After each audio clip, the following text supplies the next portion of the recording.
नमस्कार दोस्तों, बहुत बहुत स्वागत है आप सभी का एक बार फिर से आपके अपने YouTube channel PMS IQ study में। दोस्तों, आज की एक और वीडियो हम लेकर आ गए हैं रेलवे ग्रुप डी एवं NTPC 2025 परीक्षा के लिए अति महत्वपूर्ण सामान्य ज्ञान व सामान्य विज्ञान के प्रश्नों का। दोस्तों, आगामी रेलवे ग्रुप डी परीक्षा में और जो दोस्तों फिलहाल अभी NTPC की परीक्षा चल रही है, ये दोनों परीक्षा के एग्जाम के पॉइंट ऑफ व्यू से सभी प्रश्न बहुत ही महत्वपूर्ण होंगी। अतः आप सभी से एक रिक्वेस्ट करूंगा कि इस वीडियो को आप लोग अंत तक जरूर देखें, सभी प्रश्नों को अच्छे से समझें। दोस्तों, सभी प्रश्न बहुत ही महत्वपूर्ण हैं। तो आइए आज की वीडियो हम लोग शुरू करते हैं। पहला प्रश्न है, आग पकड़ने के लिए कौन सा फाइबर निम्न में से न्यूनतम प्रवृत्त है। कहने का मतलब है दोस्तों कि इनमें से कौन सा फाइबर है जिसमें आग पकड़ने की संभावना बहुत ही न्यूनतम होती है, कम होती है। तो आप लोग याद रखेंगे ऑप्शन बी इसका सही उत्तर होगा सूती। जी हाँ दोस्तों, सूती कपड़ों का उपयोग खाना बनाते समय करना उपयुक्त होता है क्योंकि इसमें आग पकड़ने का जो खतरा होता है बहुत ही कम होता है। तो हमारा सही उत्तर होगा ऑप्शन बी सूती। चलिए अगला प्रश्न देखते हैं। कथकली नृत्य का संबंध निम्न में से किस भारतीय राज्य से है। दोस्तों, बतानी है कि कथकली नृत्य का संबंध निम्न में से किस भारतीय राज्य से है। तो आप लोग याद रखेंगे ऑप्शन ए केरल से। जी हाँ दोस्तों, कथकली किस राज्य का नृत्य है। तो आप लोग याद रखेंगे केरल राज्य का लोक नृत्य है। ऑप्शन ए केरल हमारा सही उत्तर होगा। चलिए अगला प्रश्न देखते हैं। अगला प्रश्न है, देश में भाभा परमाणु अनुसंधान केंद्र यानी कि बार्क। चलिए दोस्तों, आप सभी को बार्क का पूरा नाम हम बता देते हैं। बार्क का पूरा नाम होता है भाभा एटॉमिक रिसर्च सेंटर यानी कि भाभा परमाणु अनुसंधान केंद्र। बतानी है कि इसकी स्थापना कहाँ हुई है। तो आप लोग याद रखेंगे ऑप्शन बी ट्रॉम्बे। जी हाँ दोस्तों, ट्रॉम्बे मुंबई में बार्क की स्थापना हुई है। बार्क यानी कि भाभा परमाणु अनुसंधान केंद्र, भाभा एटॉमिक रिसर्च सेंटर। आप लोग याद रखेंगे स्थापना कहाँ हुई है। तो ट्रॉम्बे मुंबई में। ऑप्शन बी हमारा सही उत्तर होगा। चलिए अगले प्रश्न की ओर बढ़ते हैं। अगला प्रश्न है, निम्नलिखित में से कौन सी धातु नाइट्रिक अम्ल द्वारा प्रभावित नहीं होती है। तो आप लोग याद रखेंगे इसका सही उत्तर होगा ऑप्शन बी सोना यानी कि गोल्ड। जी हाँ दोस्तों जो सोना धातु है ये नाइट्रिक अम्ल द्वारा प्रभावित नहीं होती है। ऑप्शन बी सोना आप लोग याद रखेंगे। चलिए अगला प्रश्न देखते हैं। अगला प्रश्न है, पैलियोंटोलॉजी अध्ययन है यानी कि दोस्तों बतानी है कि पैलियोंटोलॉजी में किसका अध्ययन किया जाता है। तो आप लोग याद रखेंगे ऑप्शन सी जीवाश्मों का अध्ययन किया जाता है। जी हाँ दोस्तों, पैलियोंटोलॉजी में किसका अध्ययन किया जाता है। तो आप लोग याद रखेंगे ऑप्शन सी जीवाश्मों का अध्ययन किया जाता है। चलिए अगला प्रश्न देखते हैं। अगला प्रश्न है, मोहिनी अट्टम किस राज्य का शास्त्रीय नृत्य है। देखिए दोस्तों, अभी हमने इसी वीडियो में देखा दोस्तों कथकली केरल राज्य का लोक नृत्य है। अब बात करते हैं मोहिनी अट्टम किस राज्य का शास्त्रीय नृत्य है। तो ये भी आप लोग याद रखेंगे मोहिनी अट्टम भी केरल राज्य का ही शास्त्रीय नृत्य है। ऑप्शन डी आप लोग याद रखेंगे, ऑप्शन डी केरल। जी हाँ दोस्तों, मोहिनी अट्टम केरल राज्य का शास्त्रीय नृत्य है। चलिए अगला प्रश्न देखते हैं। अगला प्रश्न है, इजराइल के संसद को किस नाम से जाना जाता है। दोस्तों, बतानी है कि इजराइल के संसद को यानी इजराइल के पार्लियामेंट को किस नाम से जाना जाता है। तो आप लोग याद रखेंगे इसका सही उत्तर होगा ऑप्शन बी नेसेट। जी हाँ दोस्तों, इजराइल के पार्लियामेंट को नेसेट के नाम से जाना जाता है। इजराइल के संसद को नेसेट के नाम से जाना जाता है। चलिए अगला प्रश्न देखते हैं। अगला प्रश्न है, प्रसिद्ध रॉक गार्डन किस शहर में स्थित है। दोस्तों, बतानी है कि प्रसिद्ध रॉक गार्डन किस शहर में स्थित है। तो आप लोग याद रखेंगे ऑप्शन डी चंडीगढ़ में। जी हाँ दोस्तों, पंजाब की राजधानी चंडीगढ़ में रॉक गार्डन स्थित है जो बहुत ही प्रसिद्ध गार्डन है। आप लोग याद रखेंगे ऑप्शन डी हमारा सही उत्तर होगा चंडीगढ़। चलिए दोस्तों अगला प्रश्न देखते हैं। मनुष्य किस संघ का प्राणी है। दोस्तों, बतानी है कि मनुष्य किस संघ के प्राणी के अंतर्गत आता है। तो आप लोग याद रखेंगे इसका सही उत्तर होगा कोडेर्टा संघ का प्राणी। जी हाँ दोस्तों, ऑप्शन बी हमारा सही उत्तर होगा। मनुष्य जो है दोस्तों कोडेर्टा संघ के अंतर्गत आता है। ऑप्शन बी आप लोग याद रखेंगे हमारा सही उत्तर होगा कोडेर्टा। चलिए अगला प्रश्न देखते हैं। अगला प्रश्न है, सिली पॉइंट किस खेल से संबंधित है। दोस्तों, बतानी है कि सिली पॉइंट किस खेल से संबंधित है। तो आप लोग याद रखेंगे ऑप्शन डी क्रिकेट से।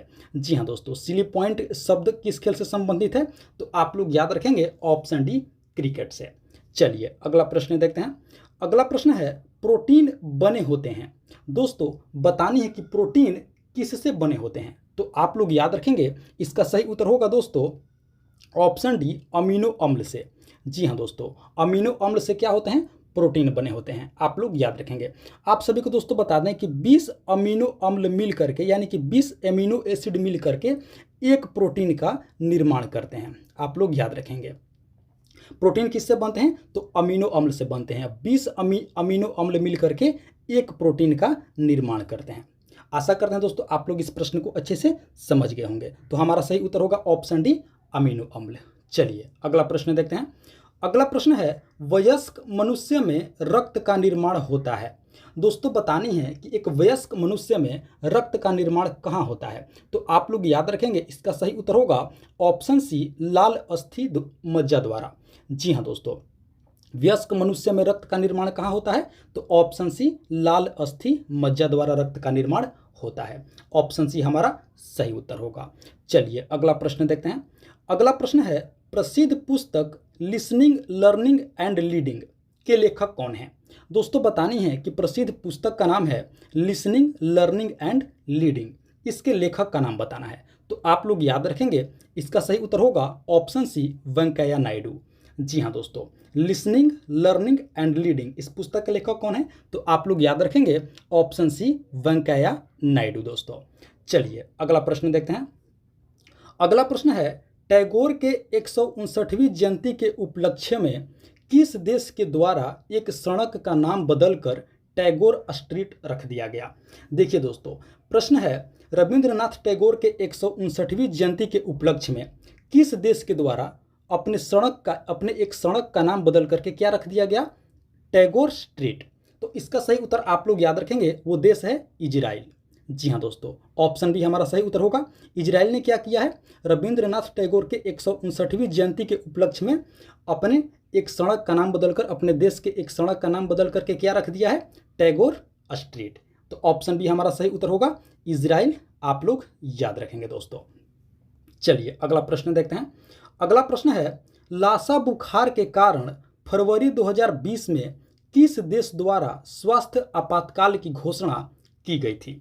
देखिए दोस्तों बतानी है कि फरवरी 2020 में लासा बुखार के कारण, बुखार का नाम लासा है, इस बुखार के कारण किस देश द्वारा क्या किया गया था, हेल्थ इमरजेंसी की घोषणा की गई थी, यानी कि स्वास्थ्य आपातकाल की घोषणा की गई थी। तो आप लोग याद रखेंगे उस देश का नाम है दोस्तों ऑप्शन ए नाइजीरिया।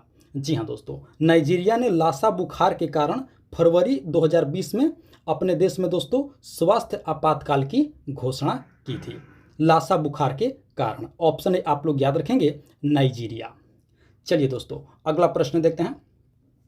अगले प्रश्न से पहले दोस्तों आप सभी से एक रिक्वेस्ट करूंगा कि अभी तक आप लोगों ने इस वीडियो को लाइक नहीं किए हैं तो वीडियो को एक लाइक कर दीजिए।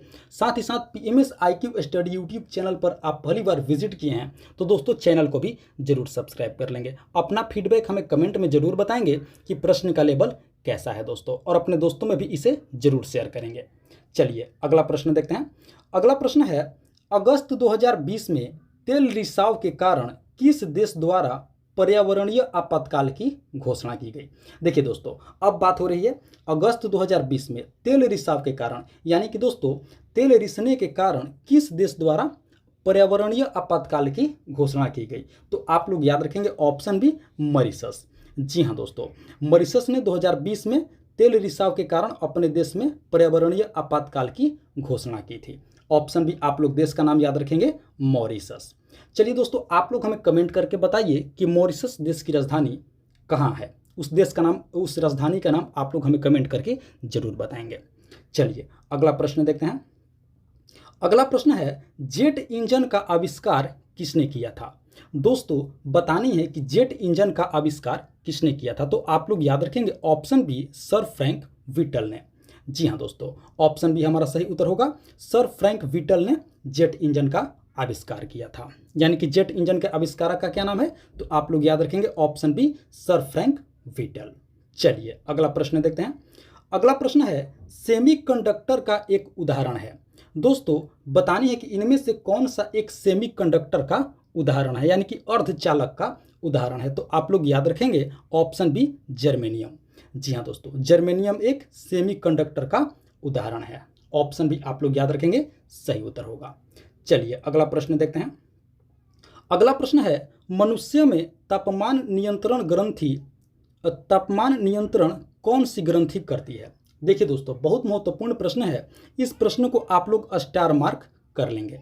बतानिए दोस्तों कि मनुष्य में जो तापमान नियंत्रण होता है वो किस ग्रंथि के माध्यम से होता है, यानी कि किस ग्रंथि के द्वारा होता है। तो आप लोग याद रखेंगे उस ग्रंथि का नाम है हाइपोथैलेमस ग्रंथि, यानी कि ऑप्शन बी हमारा सही उत्तर होगा।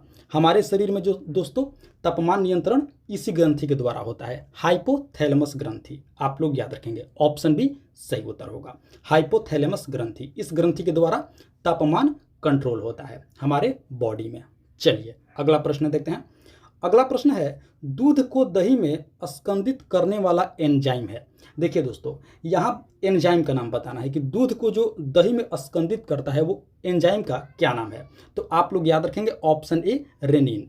जी हाँ दोस्तों, रेनिन एंजाइम क्या करता है, दूध को दही में स्कंदित करता है। आप लोग याद रखेंगे ऑप्शन ए, उस एंजाइम का नाम है रेनिन।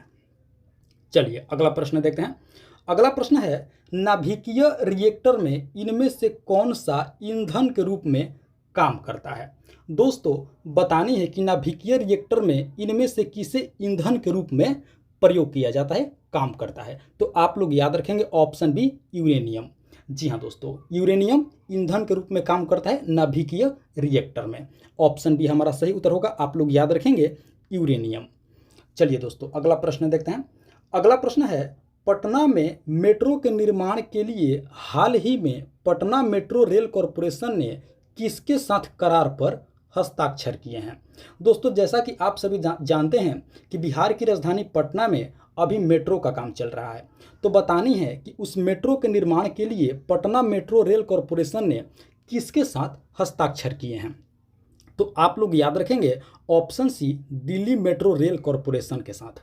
जी हाँ दोस्तों, यानी कि DMRC, Delhi metro rail corporation के साथ दोस्तों हस्ताक्षर किए हैं। आप लोग याद रखेंगे पटना मेट्रो के निर्माण के लिए दोस्तों दिल्ली मेट्रो रेल कॉरपोरेशन के साथ करार हस्ताक्षर किए हैं। आप लोग याद रखेंगे, इसका सही उत्तर होगा Delhi metro rail corporation, option C दोस्तों।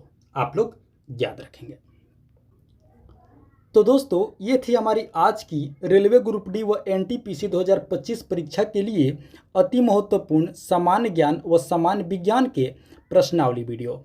आशा करते हैं दोस्तों वीडियो को आप लोग अंत तक जरूर देखे होंगे, सभी प्रश्नों को अच्छे से समझे होंगे और याद भी कर लिए होंगे दोस्तों। तो आप सभी से एक बार फिर से रिक्वेस्ट करूंगा कि वीडियो को अभी तक एक लाइक नहीं किए हैं तो दोस्तों वीडियो को एक लाइक आप लोग जरूर कर देंगे। साथ ही साथ PMS IQ study YouTube channel पर आप पहली बार विजिट किए हैं तो दोस्तों चैनल को भी इसी तरह का प्रतिदिन महत्वपूर्ण वीडियो देखने के लिए जरूर सब्सक्राइब कर लेंगे। और हाँ दोस्तों, अपने दोस्तों में भी जरूर शेयर करेंगे। तो दोस्तों मिलते हैं एक और मोस्ट इंपॉर्टेंट वीडियो ले करके, तब तक के लिए आप सभी का बहुत बहुत धन्यवाद। जय हिंद दोस्तों।